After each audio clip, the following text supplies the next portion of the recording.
السلام علیکم ورحمۃ اللہ وبرکاتہ۔ ناظرین، آپ دیکھ رہے ہیں زین مدنی اسلامک چینل۔ ہمارے اس چینل کو سبسکرائب کریں، شیئر کریں، لائک کریں، بیل آئیکن پہ کلک کریں تاکہ ہر آنے والی نئی ویڈیو آپ تک پہنچ سکے۔ شکریہ۔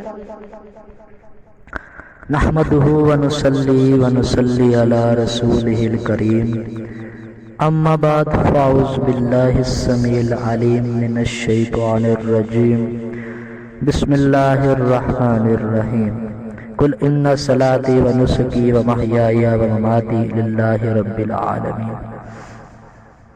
ناظرین، آج میں آپ کو بتاؤں گا کہ ہم عید الاضحیٰ کیوں مناتے ہیں اور کن کی یاد میں مناتے ہیں، اور یہ میں مختصراً بیان کروں گا۔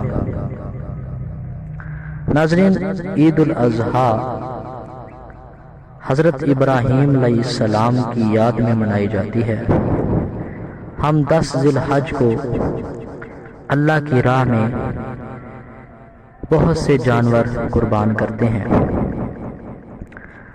ناظرین، حضرت ابراہیم علیہ السلام کا مختصراً واقعہ بیان کر کے آپ کو بتانا چاہوں گا کہ ہم حضرت ابراہیم علیہ السلام کی یاد میں یہ قربانی کا دن کس طرح مناتے ہیں اور کیوں مناتے ہیں۔ حضرت ابراہیم علیہ السلام اللہ کے بہت پیارے نبی ہیں۔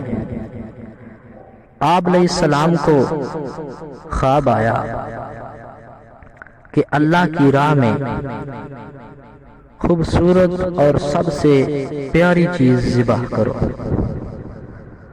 حضرت ابراہیم علیہ السلام اللہ کے حکم سے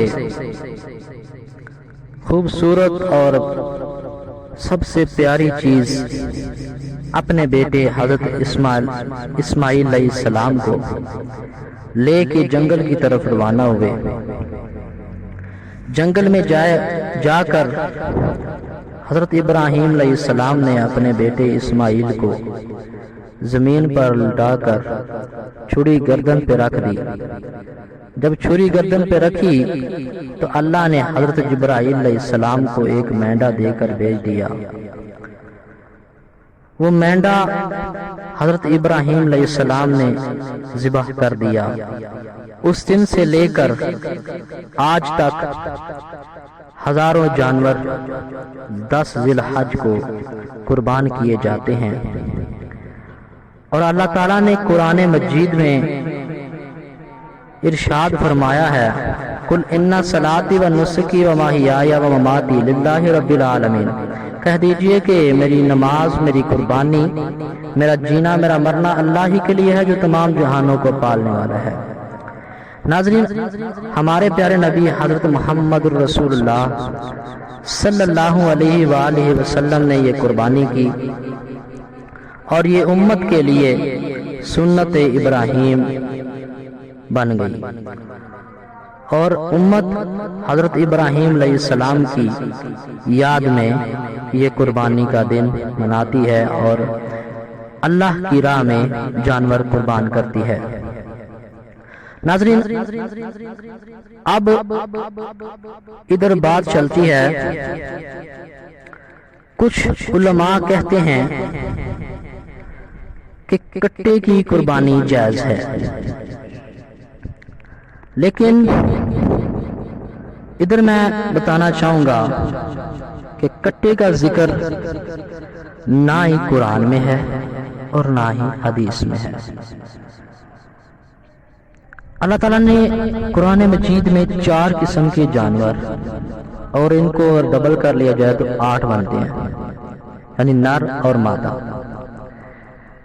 اللہ تعالیٰ نے گائے، بکری،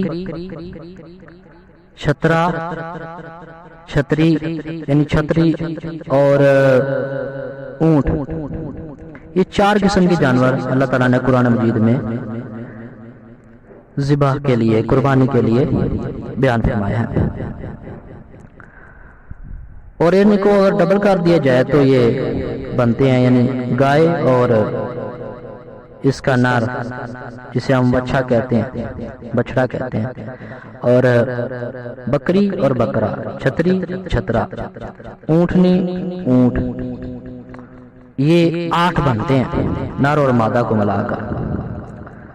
تو نبی کریم صلی اللہ علیہ وآلہ وسلم نے بھی ان 4 جانوروں کی قربانی کی ہے، اور آپ صلی اللہ علیہ وآلہ وسلم کے ملک مکہ اور مدینہ میں یہ 4 جانور پائے جاتے تھے۔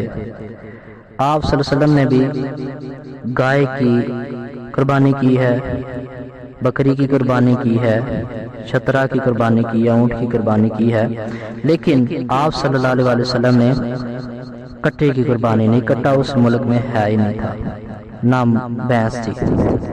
اس لیے ہمیں وہ جانور کی قربانی کرنی چاہیے جو اللہ کے رسول صلی اللہ علیہ وآلہ وسلم نے کی ہے۔ بندے اس لیے کٹے کی قربانی کرتے ہیں کہ کہتے ہیں جی اس کا گوشت بہت کرارا ہوتا ہے، تو گوشت کرارا سمجھ کر قربانی نہیں کرنی چاہیے۔ جب حضرت ابراہیم علیہ السلام نے اپنے بیٹے اسماعیل علیہ السلام کو زمین پر لٹایا تھا تو انہوں نے یہ نیت سے نہیں تھا لٹایا کہ میں گوشت کرارا سمجھ کر، انہوں نے اللہ کی رضا کے لیے اپنے بیٹے کو لٹایا تھا اور اپنے بیٹے کو قربان کرنے کے لیے تیار ہو گئے تھے۔ اس لیے ہمیں چاہیے کہ ہم سنت کے مطابق عمل کریں، کیونکہ اللہ کا قرآن کہتا ہے یا ایھا الذین آمنوا اطیعوا اللہ و اطیعوا الرسول ولا تبطلوا اعمالکم، اے ایمان والو اللہ اور اس کے رسول کی اطاعت کرو اور اپنے اعمال باطل نہ کرو، برباد نہ کرو۔ تو اس لیے ہمیں سنت کے مطابق عمل کرنا چاہیے۔ تو کچھ لوگ اور کچھ علماء کہتے ہیں جی گائے جو ہے نا اس کی قسم ہے بھینس، تو بھینس جو ہے یہ ایک الگ جانور ہے۔ اس بھینس جو ہے وہ پانی میں رہتی ہے، اس کی عادت میں بہت فرق ہے، یہ پانی میں رہتی ہے، وہ خشکی میں رہتی ہے، وہ خشکی کو پسند کرتی ہے، یہ تری کو پسند کرتی ہے، اس کا دودھ الگ، اس کا مکھن الگ، اس کے ہر اس کی ادا الگ، تو یہ بھینس کی یعنی گائے کی ایک قسم کیسے ہو سکتی ہے؟ تو اس لیے بھائیو ہمیں اللہ کے قرآن اور نبی کی حدیث کے مطابق قربانی کرنی چاہیے۔ وآخر دعوانا ان الحمدللہ رب العالمین۔ اور آخر پہ کہوں گا کہ میرا چینل سبسکرائب کریں تاکہ ہر آنے والی نئی ویڈیو آپ تک پہنچ سکے۔